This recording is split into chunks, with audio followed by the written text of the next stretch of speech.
Coach, thanks for joining us today. Just start with the injury updates on Albert Okwuegbunam, Bryce Callahan, AJ, Demar Dotson. I know Noah Fant got banged up, and has Shelby Harris been cleared to return to the facility today? I think Shelby will be cleared. I don't know if it was for today. You know, the players are off today, but I do think he'll be cleared by Wednesday is our hope.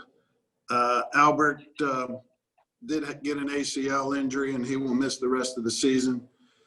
The fortunate thing of it was it's just the ACL and the ACL only. Many times when you get an ACL, it's involves some other ligaments. So his rehab and repair should go clean, and he should be back as good as new next season. We're hopeful on Callahan and Bouye to be ready to return and hopefully practice. Who was the other one? Noah got banged up in the game. Demar Dotson. Yeah, I'm not sure of their status yet. I mean, I think we're optimistic they'll be available, but too early to tell. And finally, Coach, halfway through the season now, you look at these injuries, what do you attribute it to? You know, the weird off season, no preseason, overtraining, bad luck. I mean, you guys have been hit hard. Do you have a better read on it now halfway through the year? I think it's hard to pinpoint any one or two things as to why it's happened. You know, obviously you look at it thoroughly. Is it the training? You know, the guys didn't train here all off season, and we didn't see them until training camp. Was that part of it? I don't know. With shortened preseason, you know, no preseason games, I don't know. I think in each and every case it's something different, but I don't think you're able to pinpoint one or two things right now. Next one, Ernest Stapleton. Hey, Vic, I know it's not just an offensive issue, but is faster starts the key to turning things around, and what kind of a cumulative effect could that have on your team if offensively you do get off to faster starts? Well, it would have a great effect. We do need to get off to better starts. You know, that's obvious here in the last 3 weeks. That's happened to us in some previous games also. We need to be able to make first downs first and foremost, and then hopefully that leads to points. And, you know, offensively early in the game, you know, we've struggled with that the last few weeks. It's something we look at each and every week. You know, we script the first 15, you know, by situation. And, you know, it hadn't worked out here recently. You know, yesterday, you know, we ended up with some third and extra longs in those series, which didn't help. But it hasn't always been that either. You know, we obviously need to do better offensively early in the game. And the staff and the players will be going to work on that extensively here this week. Next one, Mike Kliss.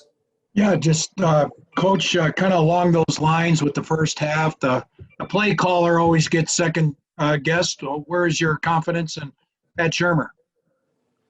My confidence is good. You know, Pat's an experienced guy. He's been through this before. You know, good thing about being experienced, you've seen the highs and the lows. Unfortunately, we're going through the lows right now, but he's had plenty of highs in his career.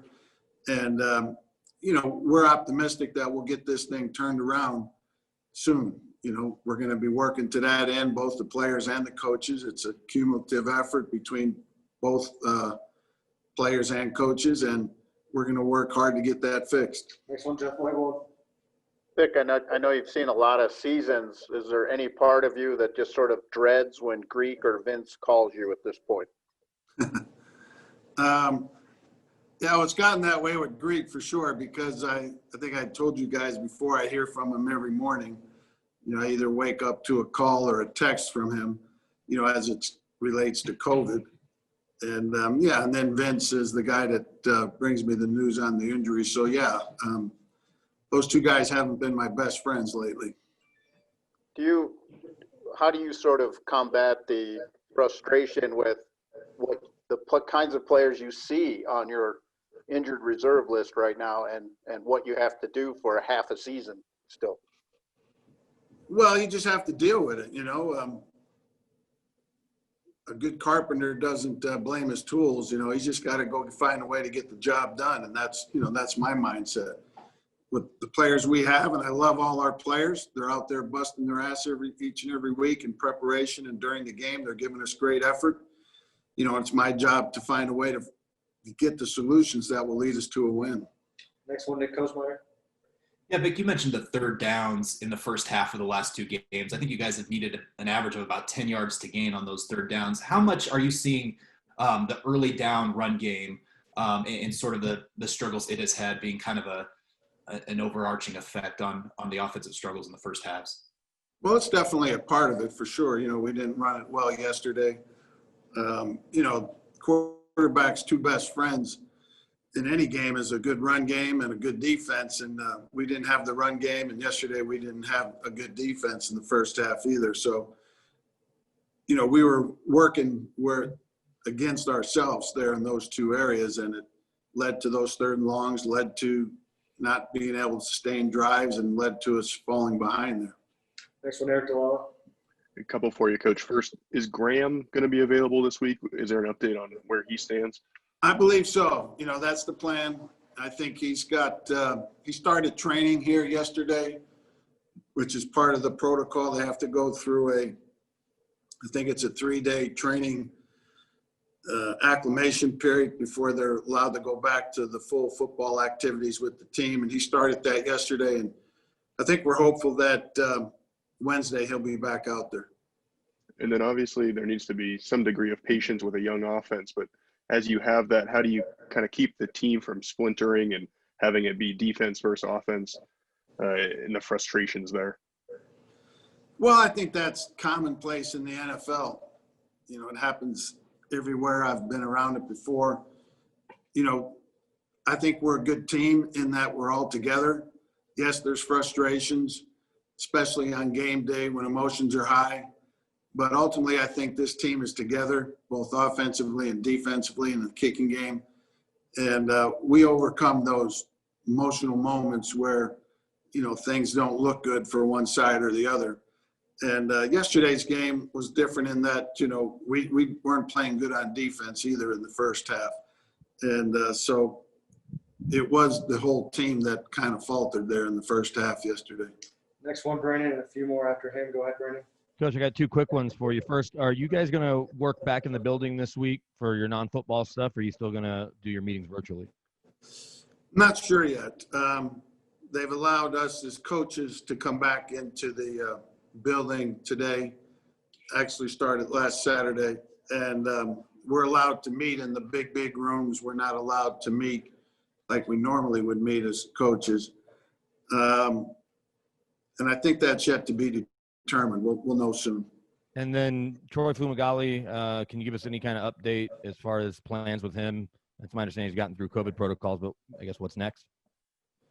Yeah, we'll see how he's what kind of shape he's in, and get him through the COVID protocols and see if it's a good fit right now. I'm not sure exactly where everything stands because of the timing of the COVID protocols and all that, but he's definitely a guy that we'll look at right now.